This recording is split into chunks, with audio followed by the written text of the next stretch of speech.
My stepmother was a vile bitch. I think that's what all kids whose father remarries think. But in this case, it was true. She only married my father because he was rich, and she hated children. There were three of us: me, Mary, my middle brother Richard, and my younger brother Charlie. We were the price our stepmother Gerda had to pay to become rich. And we would be the only obstacle between Gerda and our father's inheritance when he died. So she took action against us. She sent my younger brother Charles to study at a boarding school far abroad.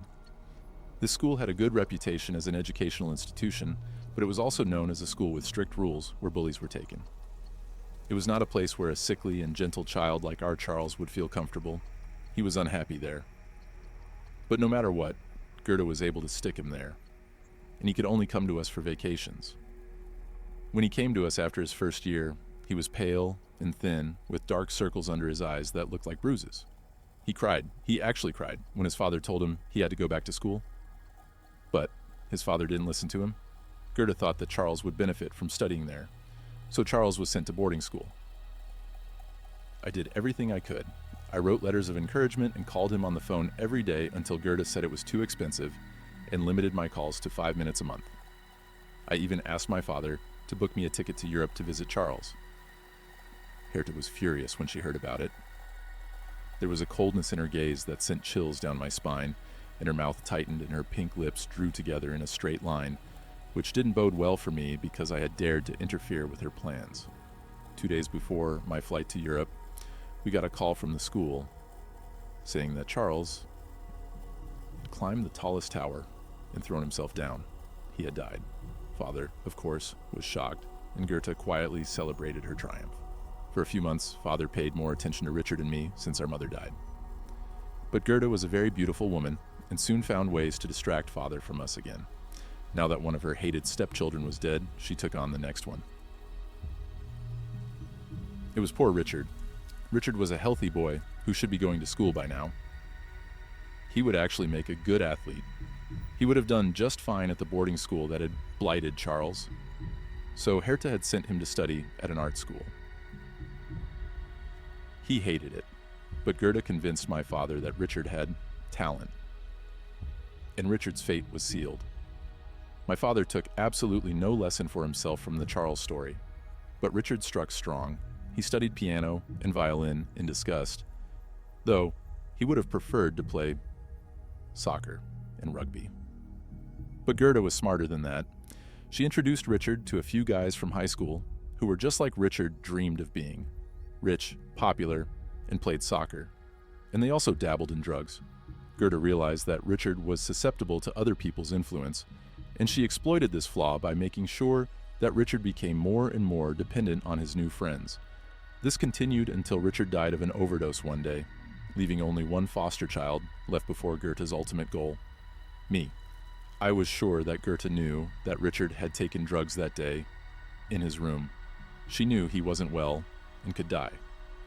If she had found him 10 minutes earlier, he might have survived. That's what the doctor said, and I believed him, but my father didn't believe me. He was always angry with me when I said anything against Gerda and ordered me to keep my mouth shut. Still, I knew I was next. And I also knew that Father wouldn't live long after he wrote a will in favor of his wife. I decided that if Gerda went too far, I would run away and hide out at my aunt's house in New Jersey until I turned 18. After Richard's body was found dead in his room, I forced myself to behave like the most model child. I always did all my homework on time. I was friendly to Gerda and all her friends. I accompanied Gerda and her father everywhere, even if it was dangerous, like shark hunting. Rest assured, I made sure I got seasick and spent all my time in the cabin, never even thinking of going near the edge of the boat. Gerda became more sophisticated in her tricks. Everyone thought that when I fell on the tracks in front of an approaching train, it was just an accident.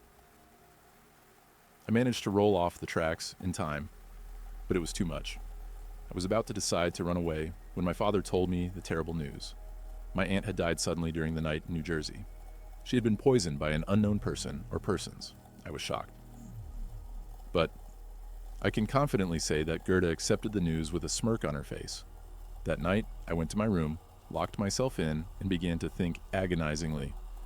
I could run away, but the money would run out quickly. I need to finish school, or my chances of getting a good job would be zero.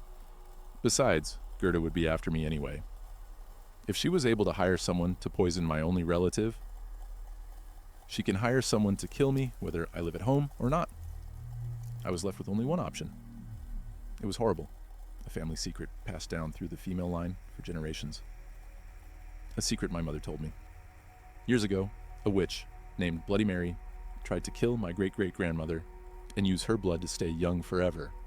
She was stopped by the girl's father, my great-great-grandfather, at the very last moment, and the witch cursed him and everyone who burned her at the stake. The curse would come to life when one of those involved in her death spoke her name in front of a mirror, awakening her vengeful spirit. The story has spread over the years, first told in my ancestral village. Then the story became known throughout the country. Nowadays, school children at parties scare themselves standing in front of a mirror in the dark and nothing happens to them. So no one believes in this curse. Naturally, no one knows the whole truth about Bloody Mary. It was a secret that the villagers passed on to each other many years ago. I was a direct descendant of the villagers, and I knew how to summon the witch. One must use a mirror that belongs to a direct descendant of one of the villagers who lived there during the time of Bloody Mary. The witch's name must be spoken a certain number of times by candlelight in Bloody Mary's native tongue. What I was about to do was horrible, and I knew it. But it was the only way to save my life. It was either Gerta or me. If I sat idly by, I would die. So I gathered up all my hard-earned money and went to a specialty store to buy handmade wax candles. They were all black. I carefully followed all of my mother's instructions, arranging the candles in a circle, equally spaced apart in the living room so that they would be reflected in the large mirror above the couch. Then I lit them one by one, reciting the spell my mother had taught me. I waited. My father had left home on a business trip, and Gerda had gone to a party with her new lover. She came home late and started reprimanding me that I still hadn't finished studying. Her voice was playful and light. I hated that voice. She seemed nice and sweet, but there was irritation in her words, and she stared at the flickering black candles. "Are you having a seance, little Maria?" she asked, emphasizing the word little, knowing I hated being called that. "I just like to do my homework by candlelight," I pretended, turning a page in my textbook. Gerda frowned. "You know, little Maria, I think it's time we had a serious talk," she said, walking over to the mirror behind the couch and fixing her hair. "Yes," I said quietly, "the time has come. You killed my brothers and my aunt, but I won't let you kill me." Herta laughed. "You don't stand a chance against me," she said, pushing her long blonde hair back over her shoulders. I began to say Bloody Mary's name in my ancestor's native tongue. Once, 2, 3 times. Inside the mirror, Gerda's image disappeared in the flames, and another face appeared. It was the evil face of an ancient old woman who had not been spared by time. It exuded hatred.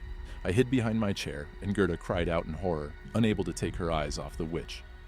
When I looked out from behind my hiding place, I saw flames burst from the mirror, scorching Gerta's snow-white skin. I heard the roar of the flames and the laughter of the wicked witch, who held out her hands to my stepmother. "Herta!" Bloody Mary howled. "Come to me, Gerta!" She grabbed Herta and squeezed her in her arms. The scream of terror issued from Herta was suddenly cut short. The flames disappeared as suddenly as they had appeared. When I got out from behind the chair, neither Gerta nor Bloody Mary was there. I called my father the next morning to tell him that Gerda hadn't slept at home. Well, it was true. He was not pleased. He quickly called some of his friends and found out that Gerda had been seen with another man. To be even more precise, with several. Father could forgive anything but infidelity. He immediately flew home to have a heart-to-heart talk with Herta, but she never showed up at home. Everyone assumed she had run away with one of her lovers. Anyway, Dad was able to divorce Gerda and never even tried to find her. And since she had no one else but us, everyone agreed with the official version of what had happened, and no one tried to look for her. Gerda was gone forever, and my father and I were safe at last.